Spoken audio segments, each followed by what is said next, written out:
Antaraya timiropa shantaye shanta pavanamachintya vaibhavam tam naram vapushi kunjaram mukhe manmahe kimapi tundilam mahaha vasudeva sutang devang kansa chanura mardhanam devaki paramanandang Krishna Vande Jagadgurum Shri Krishna Vande Jagadgurum. To the Krishna devotees, people who are in search of truth, whose soul is part of the universal soul and trying to realize, I bow my head in front of you all and a very warm welcome to you.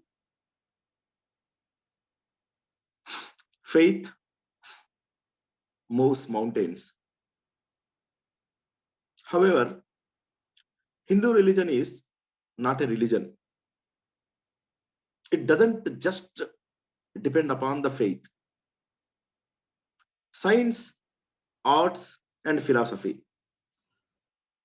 all those things are part of this Sanatana Dharma. Our religion name is not Hindu religion. Though there were some references to Hindu in Vedas, but Hindu is a geography. People who stay below Sindhu river were called Hindus. Ours is eternal dharma, something that has been there since ages. Dharma is something that takes care of us. We don't need to depend on anything if we follow dharma. In order to provide the truth, we have the first source of information, Vedas. They are the standard books. However, they are not written. It was almost impossible to write them because Vedas are to be learned through Guru. And they are pronounced in different forms. Udatta, Svarita, Anudatta.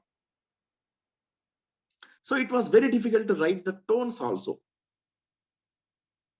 It has to be transferred from Guru to Sishya, teacher to disciple, and disciple again will become teacher one day. So in that way, you have to listen, you have to hear and understand. Then again, repeat, transfer it to the next generations. Unfortunately, it did not happen smoothly. We lost lots of it. There were about 1178 parts of Veda. Right now, we have just 7 parts. You can understand, most of it is lost almost. There are a lot of missing pieces.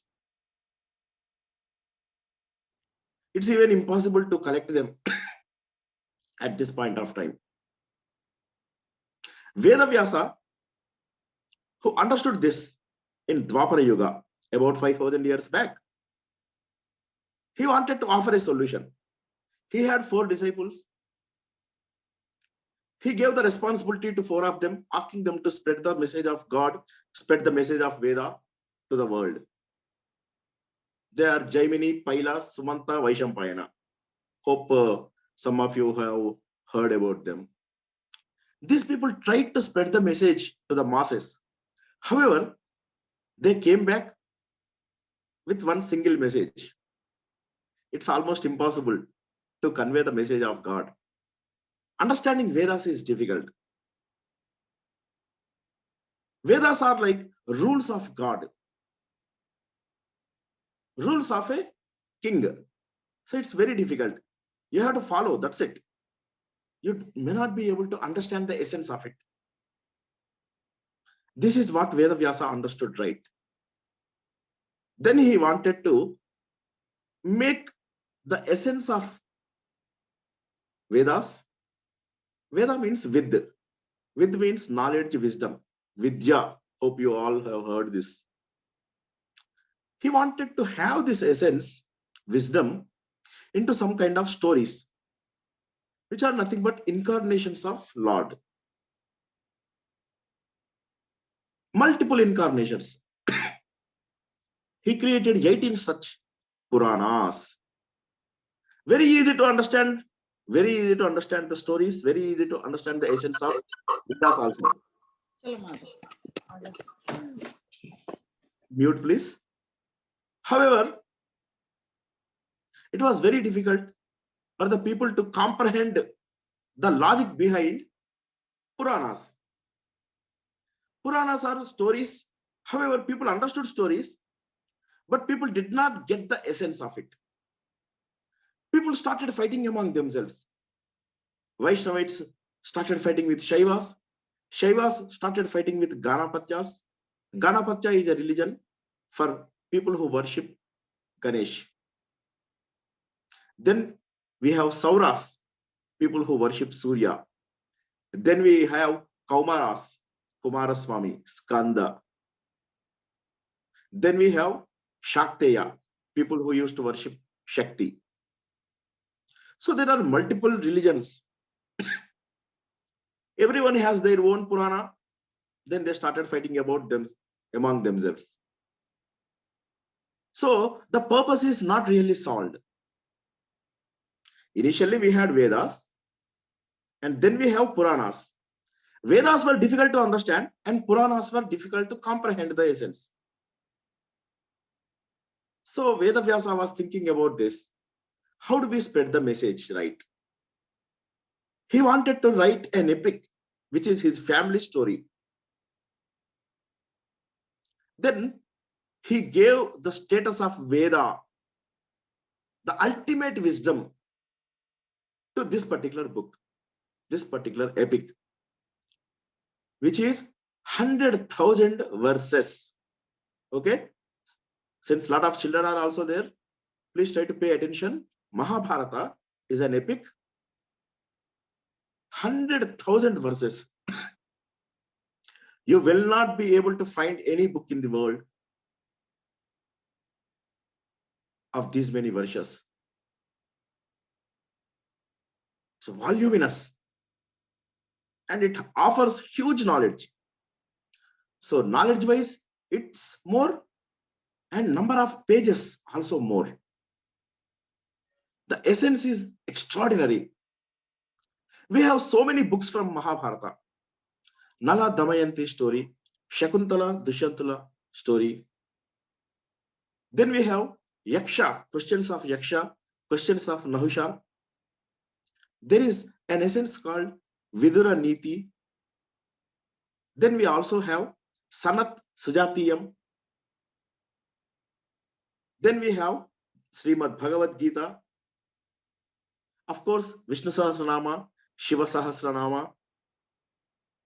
So multiple books have been found in Mahabharata. Mahabharata is summary of all this, and it also offers the essence of Vedas. You have to understand the Lord. You have to understand it right. You have to follow it in your life. God offered 4 styles so that each and every person can follow them. These are called ashtamas. During the childhood days, you have to learn Dharma. About 20-25 years of age, you have to understand the Dharma. What is right? What is wrong? How to be straightforward in your life? Maintain your righteousness. Then you have Ardha, means money. You have to earn the money. And Kama, you have to fulfill your desires, fulfill your dreams. The final thing is moksha, liberation. Liberation from what? Every time you take birth, and again you have a date of death, then again you take birth, there is date of death. You have to come out of these births and deaths. That will happen only when you understand the reality. When you search for the truth, you have to dig out the divinity within you. Understand that there is no difference between you and God. Once you purify yourself, you will become God. And God doesn't have a form. That you have to understand. That is your life destination. So dharma, artha, kama are called lifestyle of a human being. Moksha is called life destination. So you are already given a great target. How do you lead your life and what you are going to achieve in your life? It's wonderful, right? All other religions stopped at heaven and hell. But in our dharma, we learn about liberating ourselves. Knowingly or unknowingly, we are bonded with so many things. Everybody talks about Maslow's theory of need hierarchy, right? Definitely we fall under it. Physiological needs, roti, kapda and makan. Then you have safety needs. You want to protect yourself, you want to protect your family. You want it to be in a safe environment. Then the third one is social needs. Once you are comfortable with everything, then you want to have social relationships. You want to have functions. You want to celebrate your happiness with everybody. Then the next one is something troublesome. It's called esteem needs. Once you are socially comfortable, you want to show off. You want to show that you have two cars and your friend has only one car. You have a big bungalow and your friend has an apartment only. So the differentiation, the luxury needs, the esteem needs. And most of the people stop here. But there is something beyond this. It is called self-actualization, where you try to understand who you are, why you are born here, whether will you be able to take all the wealth and riches from here to the next birth. What can you really take? And what will happen after death? What is soul? So this kind of questions nobody will try to understand. But people who try to understand, they will attain liberation. They will try to find out a solution. Our dharma, Hindu dharma, Sanatana dharma offers a solution here. It says that you can be liberated. You are already a liberated soul, but you are unable to understand that. You are already a liberated soul, but you are trying to have multiple veils on you. So it's your mistake. Hindu religion never asks anybody to renounce everything at young age. Hindu dharma asked you to follow dharma, the righteousness, then enjoy your life with ardha and kama. However, don't stop there. Try to attain the liberation. Try to understand why you are born. Try to understand where you are. You are in a Milky Way galaxy. There are thousands and thousands of galaxies are there. Universe is ever growing. Who are you? Where are you? How big are you? You have to look inside. In order to understand the world, you have to have an inward journey. Most of the Hindu rishis, sages, They tried to enter inside. They tried to understand the essence of the Shastras, Hindu sciences. And they were able to understand the God. There is no difference between you and God, but you have to purify yourself. Bhagavad Gita is part of Mahabharata. It's part of Bhishma Parva. When Bhishma was on deathbed, Dhritarashtra asks his chief minister, his friend, his chauffeur sometimes, Sanjaya, Sanjaya, what happened?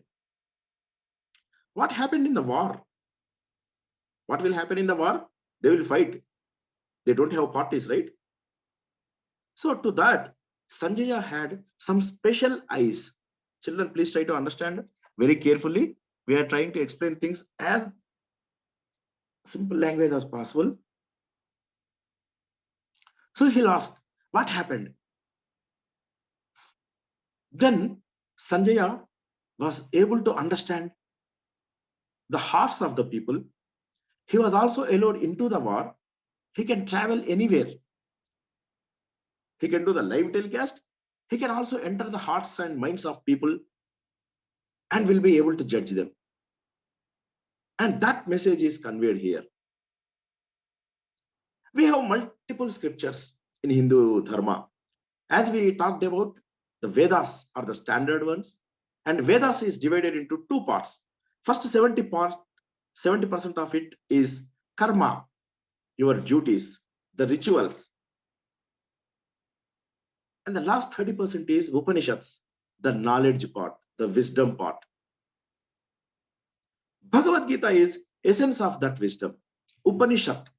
This Upanishad is also called Vedanta. Veda Anta. Anta means end. Something that comes at the end of Veda is called Upanishad.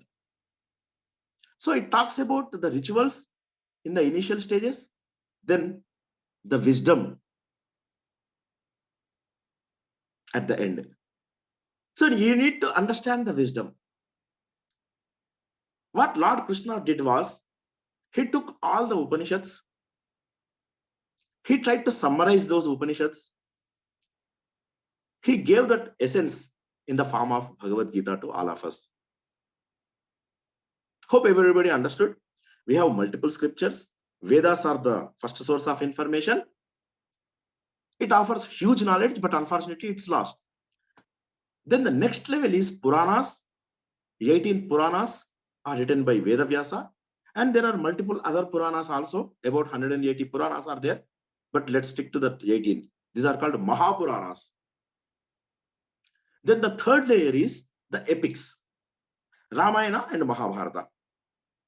However, Ramayana is written in a different age and by a different person, Valmiki, sage Valmiki, and Mahabharata is given the status of Veda. It's called fifth Veda. And Mahabharata has 100,000 verses. It's the largest book that is available. Fortunately, it is available now.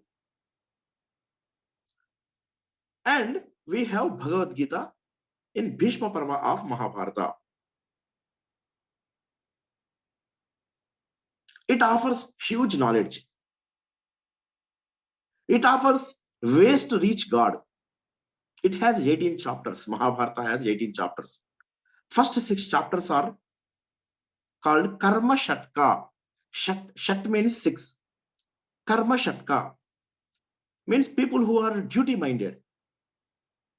People who are devoted to their work. Work is worship, duty is God. Without expecting anything in return, wholeheartedly they work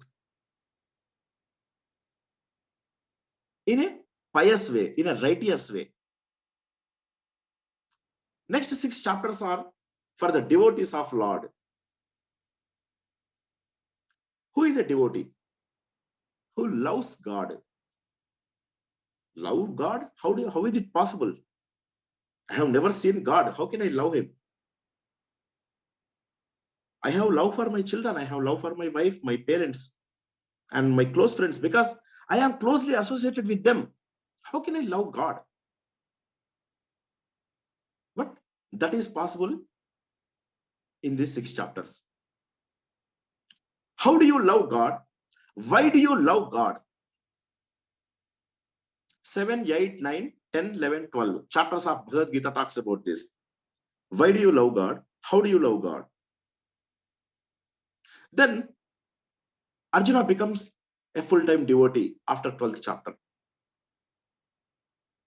He fully understands Lord. He has been putting stupid questions to Lord Krishna. But after 12th chapter, he changed a lot.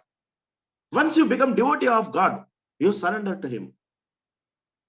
You fix upon him. You meditate in him.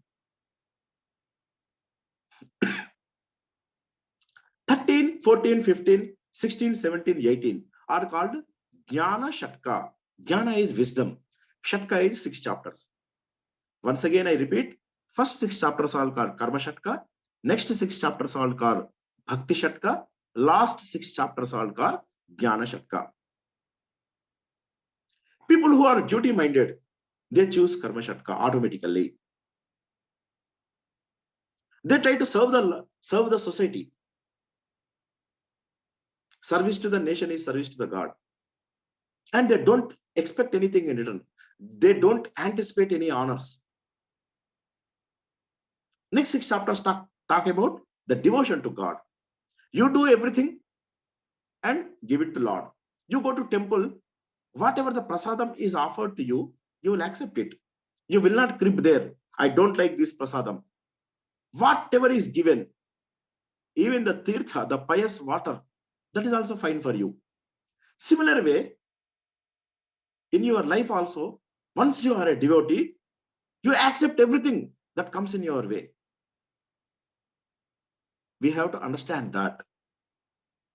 Then the expectations will go down and unnecessary anticipations will also go down. That will reduce the tensions. That will allow you to understand that there is a beautiful world and you never have tensions in your life. And whatever you do it with full devotion. You don't hate anybody. You don't unnecessarily love anybody. You think everybody is Lord. That is devotion. The last 6 chapters talk about the wisdom, Jnana Shatka. Here you understand the world, how the world is formed, how the galaxies are formed, and why you are different to God. God is equal to man minus mind. How to control this mind so that you take out that and God is equal to man. How do you understand that? How do you achieve that? So 15th chapter is called Purushottama Prapti. Purushottama, the ultimate truth. You have to understand the ultimate truth and understand that you are the God. Nara becomes Narayana. The human being becomes Narayana. Manava becomes Madhava. The human being becomes God. Jiva becomes Deva.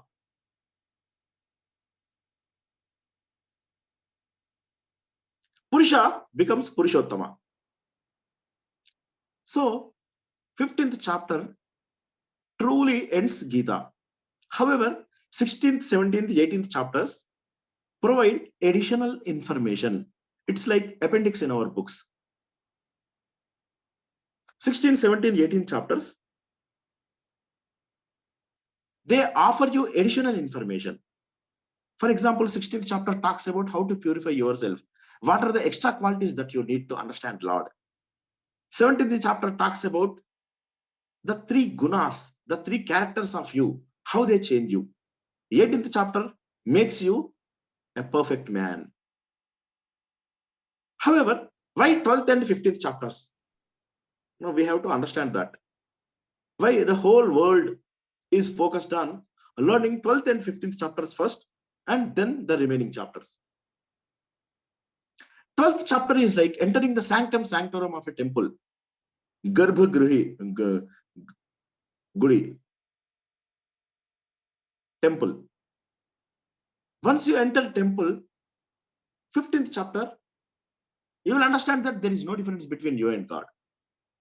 12th chapter, you entered inside the temple, main temple.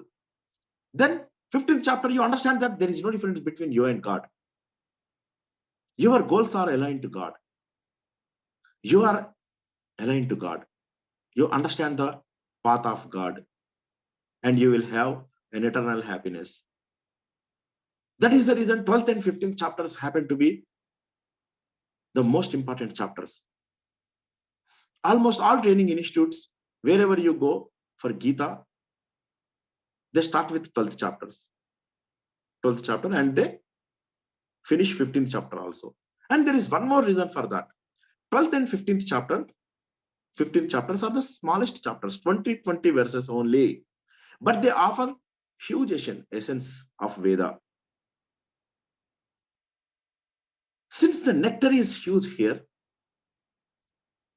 and only 20 verses, people try to learn these chapters. Wonderful chapters. Then what 12th chapter talks about? Let's understand them brief. How much time we have? I don't know how much time we have. Maybe 10 more minutes. Okay. What is Bhakti Yoga? 12th chapter. We'll try to understand. Bhakti is devotion. Devotion to what? Devotion to God. Okay, fine. Which form of God? Form or formless? Manifested or unmanifested? How do you love God?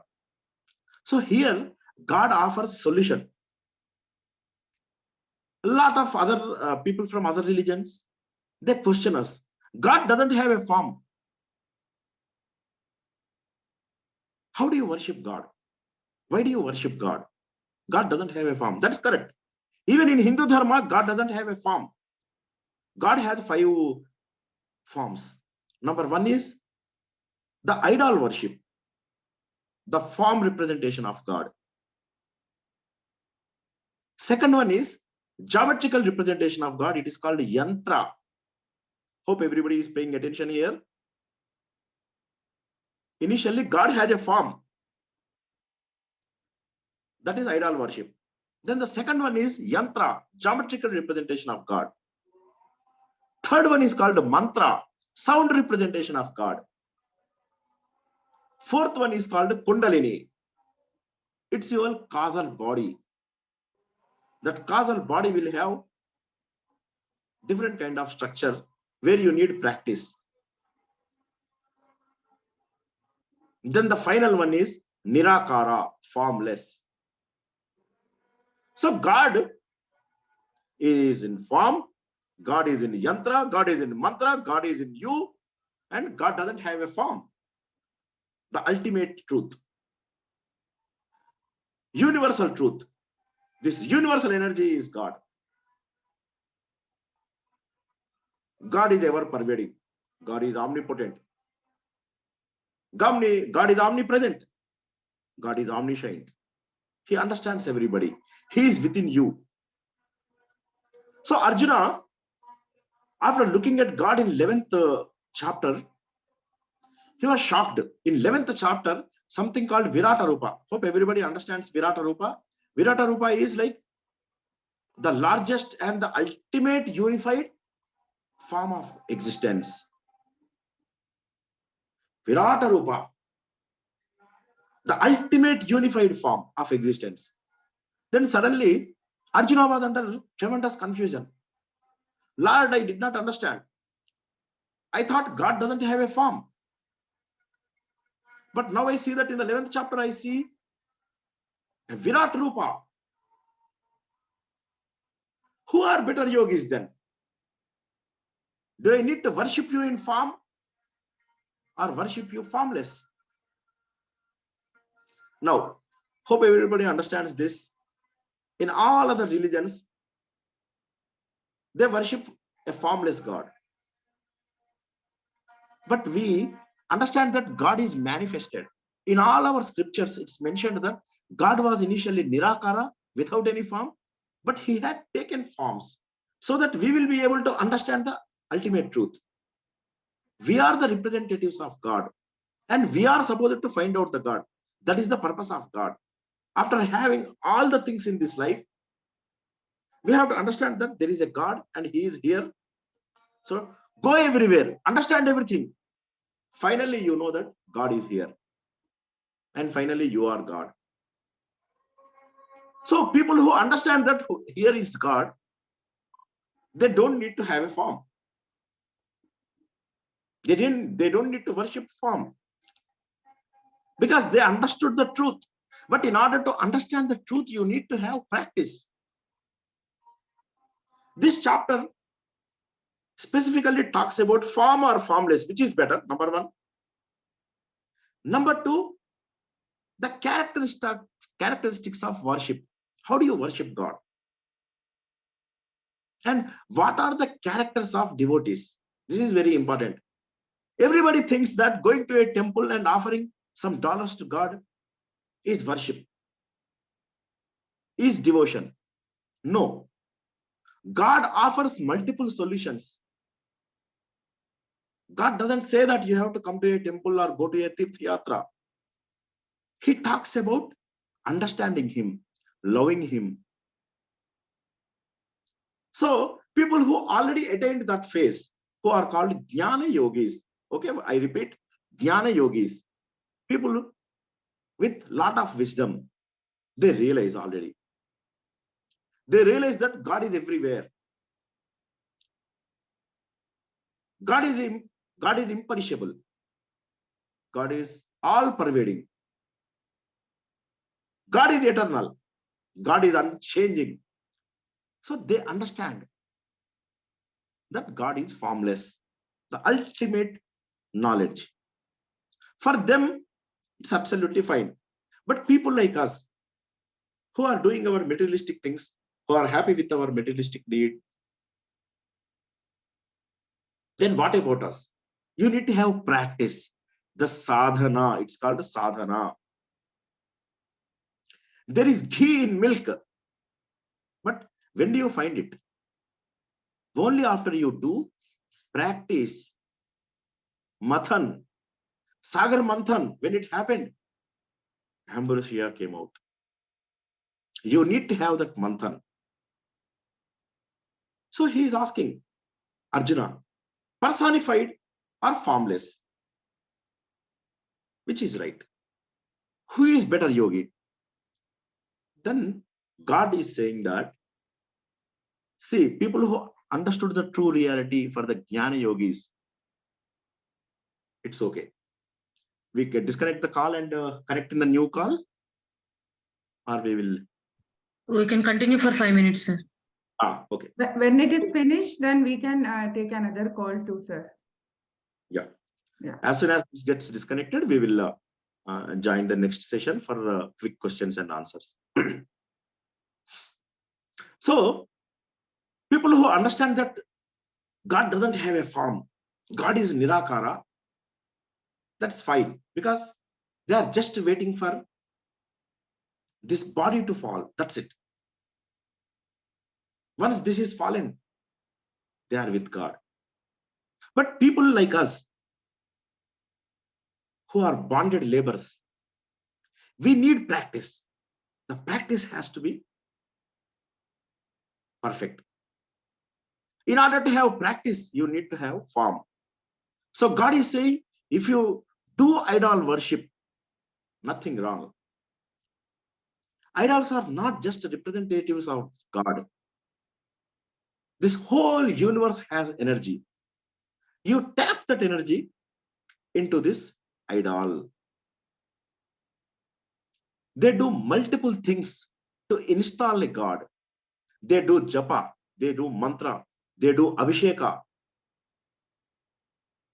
navaratnas, navadhanya, all those things, all pulses, precious elements, all those things they put inside. They extract the energy and install the idol there.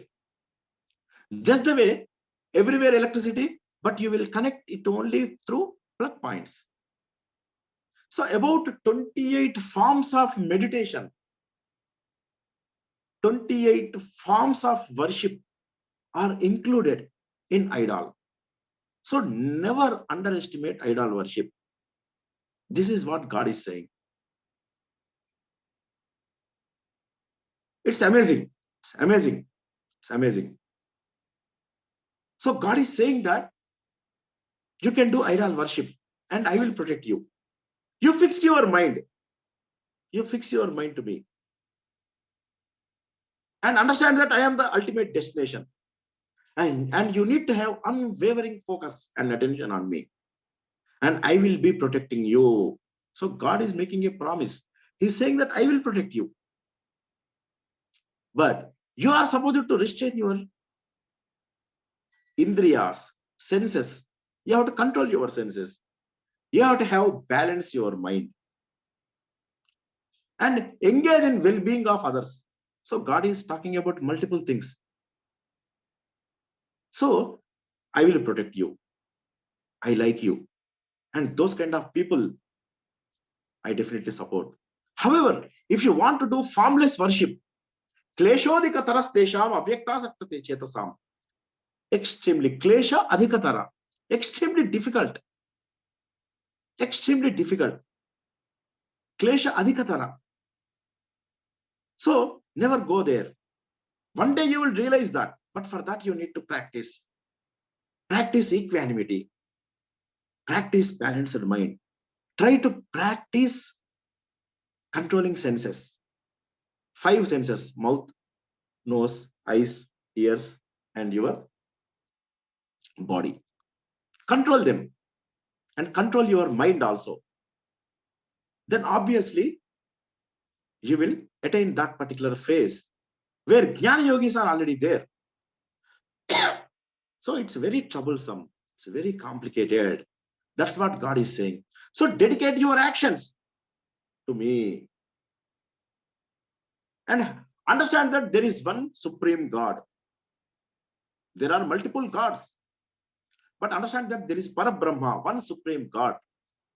So worship him, meditate in him, and I will swiftly deliver you from the worldly things, from the materialistic things, from the death and birth. So God is making a promise, saying that idol worship is maybe a lowest form of worship. But once you practice, you will understand the ultimate reality. But in order to do the ultimate reality, understand the ultimate reality, if you focus on Nirakara, it's very difficult. It's almost impossible for people to understand it. You need to have a practice. Once you are on a step, you climb one step and then leave your leg. So you have to take step by step, a systematic way to reach God, a systematic way to approach the ultimate reality. So the knowledge of self is important. That is what is extremely, extremely, extremely important for Arjuna.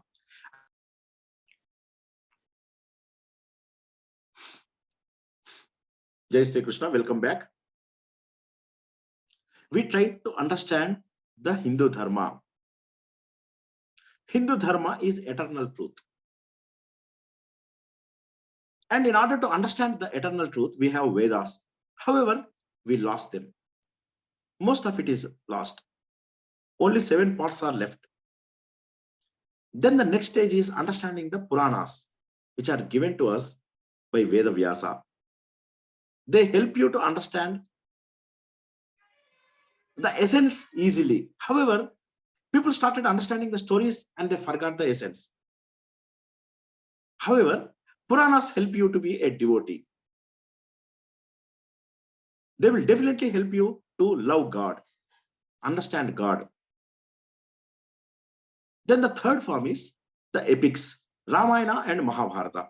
So if somebody understands Mahabharata, it's that he understood the Veda. If somebody understood Ramayana, he understood the Vedas. So easily accessible. Vedas are difficult to understand. Puranas are difficult to comprehend the essence. But Kavyas, Ramayana and Mahabharata are very easy to understand. And they also have the status of Veda. Ramayana is also equivalent to Veda. Mahabharata is also equivalent to Veda. Mahabharata is also called Panchama Veda. In Mahabharata, we have Bhagavadgeetha, and in Bhagavadgeetha, we have 3 parts, 18 chapters. First part is for the people who are duty-minded, and second 6 chapters are for devotees. Third 6 chapters are for the people who want logic, people who want to understand everything with logic, a reasoning. That is called Jnana Yoga. Devotees are typically emotional people. They connect very easily to others and also connect easily to God. Karma Yoga, they are duty-minded people and they do their work without anything in anticipation. Along the lines, we also have something called Raja Yoga, the meditation, the Dhyana Yoga. It's also offered as a solution to control your mind in 6th chapter.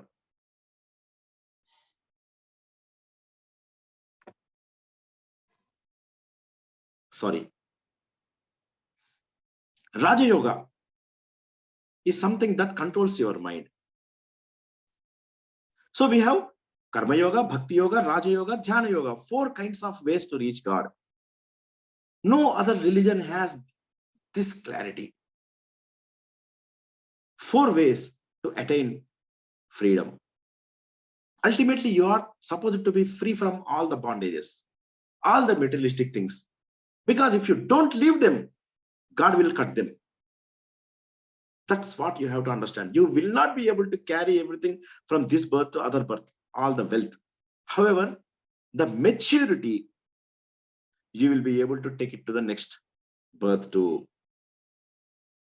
So God is saying in 12th chapter, you be a devotee of myself. Fix your mind upon me. Surrender all your interactions to me. And I am sure like you will live in me. This I make promise. This is my promise. Practice, remember me. Constantly refrain from senses. Constantly control your mind from materialistic things. It will not happen in a single day. It will happen slowly. Once you start understanding me, you start loving me more. You have to understand the manifestation of me. I have been manifested in multiple ways, as sun, as moon, as earth, as trees, fauna, flora, everywhere God is there. And I am there in each and every person. Just try to understand me, worship me. If you cannot worship, just practice, remember me. If you cannot practice, just work for me. Go to my temple and clean everything. Or go to some place and do service. So God is offering multiple ways of worship. Some people will be very easily get connected to the Lord, get connected to the people. If you cannot do that, then at least remember God in your thoughts. You will not have tears in God, looking at God. Okay, no problem. Just work in a temple, work for the society. Do yoga, practice, and sacrifice all the things that you do. Karma phala tyaga. That will provide you a lot of inner peace, O Arjuna. We completed up to 10 shlokas. So second part we will take up next time once we complete 20 shlokas also. So basically, we are trying to understand that we are in Sanctum Sanctorum, Garbha Guri, Garbha Gruha of a temple. It is 12th chapter. And in 15th chapter, we will try to understand that there is no difference between you and God. Mamaivamsho jiva loke jiva bhuta sanatana manashastani indriyani prakriti sthani karjati. God is equal to man minus mind. If you control mind, God is equal to man. Man is equal to God. That is possible. The number system 0 to 9 is discovered like this only. 9 is God's number. 0 to 8 are our numbers. Let's assume that my sins My karmas are 8. I will not be able to understand God. For example, God is in me. Add God to me. 8 plus 9, 17. 1 plus 7, 8. So though there is God in me, I am unable to understand. But if you do all your karmas to 0, 0 plus 9, 9. So if your number is 0, you will reach God. That means you have to ensure that all your karmas, because every action will have a reaction, either good or bad or mixed. So you have to ensure that those acts will become 0. If you hit somebody and he will hit you, it's fine, it's 0. But if you hit somebody now and he will hit you after 20 years, then he has to hit you 20 times. You have to pay it with interest. So this is what the concept of karma siddhanta in Hindu religion. So God is saying that forget about everything, just do it for me. Then obviously nothing will touch you, because you are transferring everything to God, Krishna Arpanam. So obviously everything is going to God. Do things right, do things right, and transfer everything to God. It's very simple. Because whatever you desire in life, you will not be able to get it. For example, God, I will come to your temple. Please ensure that I will have BP, blood pressure. No, we never do that. God, I will come to your temple 10 days in a month. Please allow me to have sugar, diabetes. Did we do that? Do we do that? Anybody does that? No. In spite of that, you will get it. So the results, the fruits are always there. So what you need to do is transfer everything to God. That will relieve you. Just do the service in the name of God. That relieves you. That is also a devotion. Devotion doesn't mean go to a temple and offer $10 to God and ask for $1,000. It's a bargain. It's not a deal. It's not a devotion. That is what God is saying. Just fix upon me. Understand me. Meditate on me. Do service on my name.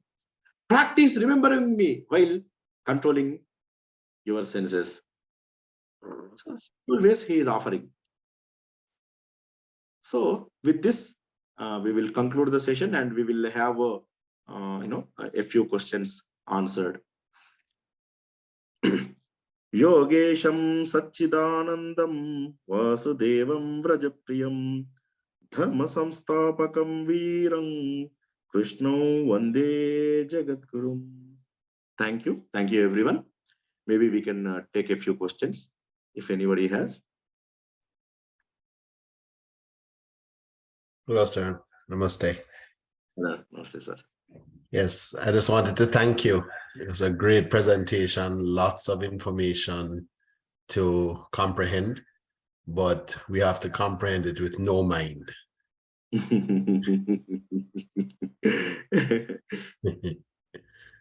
you. Hindu Dharma offers a lot of flexibility. As I say, it offers solutions to everybody. If you are a duty-minded person, obviously you can choose Karma Yoga. If you connect to people, you have devotion. If you always want a logic, absolutely, you have Jnana Yoga. If you want to experience everything, then you have meditation, Jnana Yoga. So a lot of things are there. But devotion is the simplest. Devotion is the most valuable. That's what we understood in 12th chapter. God is saying that form or formless, no problem at all. Formless is for the people who already attained a particular phase. But idol worship is for everybody. Try to fix your mind there. Try to focus on deeds of God. Try to do good deeds in the name of God. It's very simple. Very easy to attain freedom. Very easy to come out of the boundaries. Very easy to come out of the shackles. Sir, Absolutely great chapter. sir, someone asked, Yeah, Ashokji, Swamiji, I was wondering, to get to the Bhakti Yoga and the others, don't you have to first master the principles of Karma Yoga first? Okay. It's not always in a sequence. It's not that, first you have to complete the karma, then you complete the Raja Yoga in 6th chapter, then you understand the Bhakti Yoga, then you go to the Jnana Yoga. No. Whatever the phase attained by the Karma Yogis, the same phase will be attained by the Jnana Yogis. We have examples for everything. For Karma Yoga, we have Janaka, Ambarisha, Bhagirada, those kind of people who attained the moksha, the liberation. And lot of devotees we know, Mirabai, Surdas, all those people, they never did any Karma Yoga. They renounced everything in the name of God. They understood that all of them are actions of God. They understood that this whole world belongs to God and they are part of God.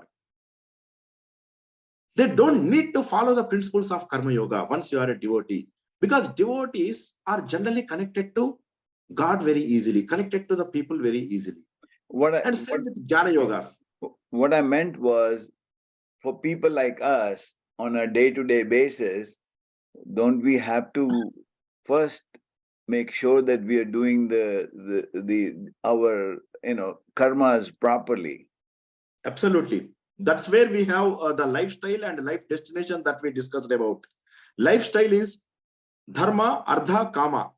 For the first 50 years, we need to do that. We need to complete our responsibilities. In the olden days, that's what they used to do. They used to complete their responsibility. They used to complete all their tasks and ensure that everybody is comfortable. Then they go to Vanaprastha, where they go to the jungle, and they used to meditate and they used to renounce everything. So first you need to complete the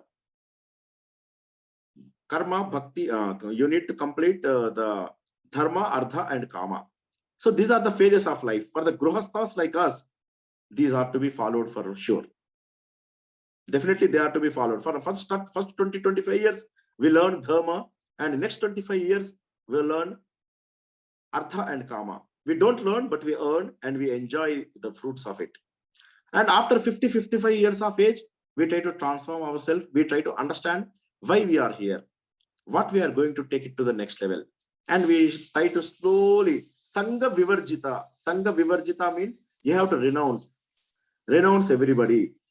Slowly you have to do it. That also you cannot do it in one day. You just don't call everybody and from today I am going there. No, we will do it in a slow manner. That is called Vanaprastha. And after doing Vanaprastha for 25 years, about 75 years or so, people will normally go to the state of moksha. So it's a smooth process for grihasthas. It is very well established. In order to achieve this, we have 4 ashramas. Brahmacharya ashrama, which is for the first 25 years, where you understand the dharma. Next 25 years, it is called grihastha ashrama, where you earn and enjoy artha and kama. Then you have the vanaprastha and grihastha, vanaprastha and sannyasa, moksha. So we have a systematic way for everything. Nobody is asking a small kid to renounce everything and go to jungle, woods, and like meditate. No, it's up to them. If it is part of their prarabdha fate, then obviously they do it. But in this life, at least as a human being, we need to do practice. We need to follow the procedure that is given to us. Jai Sri Krishna. Thank you. Thank you.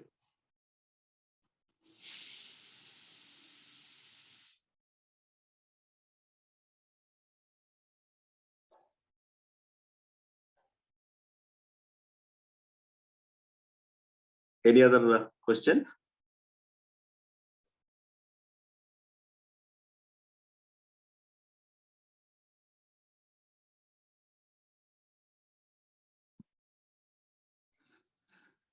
Sir, you said about, you will do sadhana, then you will get to know the ultimate. So later on, will you going to tell us how to do sadhana too? Yeah. It is part of 6th chapter, which is like the meditation part. Depending upon the interest and depending upon our timings, so we will definitely try to do that too. But sadhana is not just the meditation. Sadhana is doing your duties right and doing practicing as God rightly said in this particular chapter. People can do service in the name of God. People can remember everything in the name of God. People can renounce the fruits of their work in the name of God. So there are multiple ways of sadhana, not expecting anything in return. It is very difficult. It is extremely difficult to do the work without expecting anything in return. However, we practice that.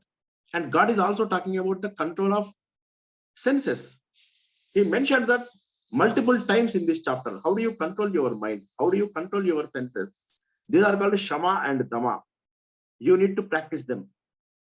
So all these things go hand in hand. But a few things like meditation and always thinking about God, always doing svadhyaya, self-study, also helps us. Jai Sri Krishna.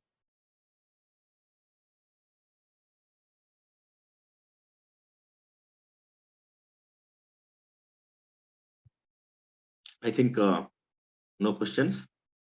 So once again, really appreciate everybody's time and interest in these activities. And once 10 more shlokas are complete, we will have one more session to understand everything in a deeper way. But hope it gave you some idea about the basics of Hindu religion and basics of our scriptures like Vedas, Puranas, and the epics. Vedas are the first layer, which is almost lost. Second one is Puranas, the essence of Lord in stories. Then the third one is epics, Ramayana and Mahabharata, where in Mahabharata we have Bhagavadgeetha. Bhagavadgeetha provides us karma, bhakti, jnana, raja, all 4 ways to attain freedom. And in this 12th and 15th chapter are supposed to be the best chapters. Small chapters, but offer a lot of essence. 12th chapter talks about how do you reach God, and 15th chapter, you become God. Some of the beautiful things that we learned today, and really appreciate everybody's time. And thanks Ashwati, thanks Ragini Garu for the wonderful opportunity. Thank you so much Thank you, sir. Thank you so much for your efforts and times you are dedicated for us to understand all these things. Thank you, sir. Thank you so much. Thanks everyone. Thank you. We are looking forward to meet you again. Thank you. Thank you.